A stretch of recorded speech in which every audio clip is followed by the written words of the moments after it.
It was a day of remembrance in the state's capital today. A memorial service just wrapped up about an hour ago in Tallahassee, remembering the 10 law enforcement officers who died while on duty last year in the state of Florida. Lieutenant Deborah Clayton, Deputy First Class Norman Lewis, Sergeant Sam Howard, and Officer Matthew Baxter were among those honored. In an exclusive interview, the widow of Kissimmee Officer Matthew Baxter opened up to Channel 9's Raquel Asa in Tallahassee. She told her how life has been since her husband was killed on patrol 8 months ago. You want to hold mommy? Every day has been nothing short of a challenge for Sadia Baxter. Juggling 3 girls and a career in law enforcement, she is a single mom, not by choice, but by tragedy. Every time I look at them, it's a reminder of the kind of man he was and the kind of father he was. Those reminders are also frozen in time. I just know how much he loved his girls. Saved in the pages of a scrapbook she started when Matthew was still alive. Every picture capturing the charm and smile she says she fell in love with while working in the same department under the same badge. Ironically, it took saving a man's life one night for both of them to realize they needed to start a life together of their own. In that moment, right after that moment, I saw how he handled that situation, and I just was drawn to him.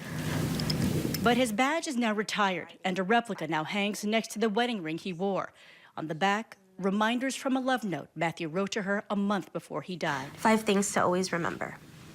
Number 1, what doesn't kill us only makes us stronger. They're the words she often clutches onto in times of difficulty while continuing her career in law enforcement and the one her husband never got to finish. And number 5, I will always love you.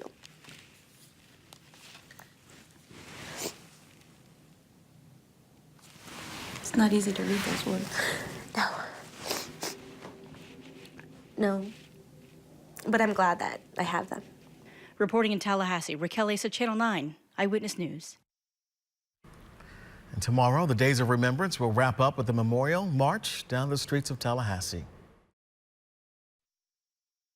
You think it'll ever get easy? No.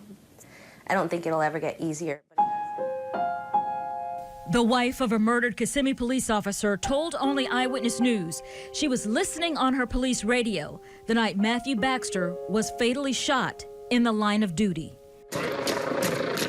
I didn't know exactly what was going on, but I heard a little bit.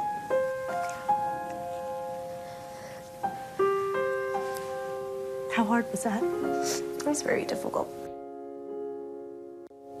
Now she's opening up about the pain, how she copes, and whether she'll be able to face her husband's accused killer in court.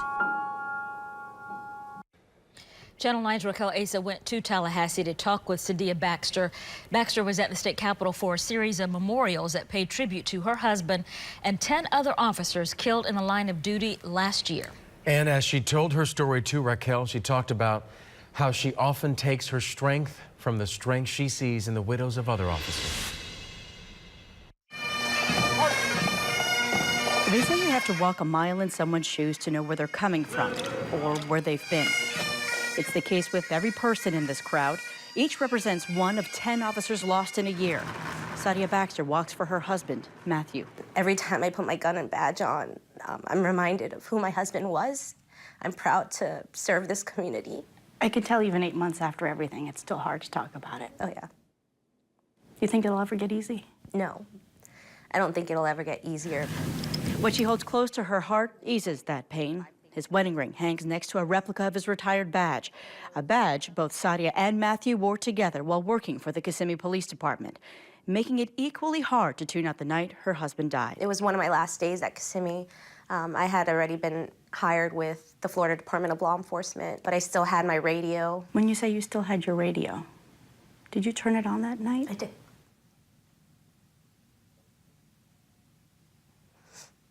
So you heard everything? Yeah. I didn't know exactly what was going on, but I heard a little bit. Matthew and Sadia often talked about the if, down to the color of the dress she would wear. He wanted a bright color, one that would be spotted among a sea of uniforms as she walked alongside her husband to the end. Justice is also something Sadia wants to see to the end, even if it means being in the same room as the man accused of changing her life forever. It's not okay what happened to our heroes, so I will make my presence known. At my times of weakness, I hold my my necklace sometimes, and it just reminds me of why I'm there. And it's often those who have been there that Sadia often turns to, those who have been in her shoes before and know what it's like to be a single mom, not by choice, but by tragedy. Reporting in Tallahassee, Raquel Asa, Channel 9 Eyewitness News. Wow. She told Raquel she does plan to attend every court hearing, by the way, related to her husband's death in person, even if that means seeing the accused killer over and over again. You can tell there is so much hurt, but there's so much strength in that woman. And she's going to pass that on to those little girls, too, as well. But stories like that are important because we do all these stories about terrible things that happen, so we need to be reminded of there are people behind those stories. And they're going to inspire other people, too. Definitely.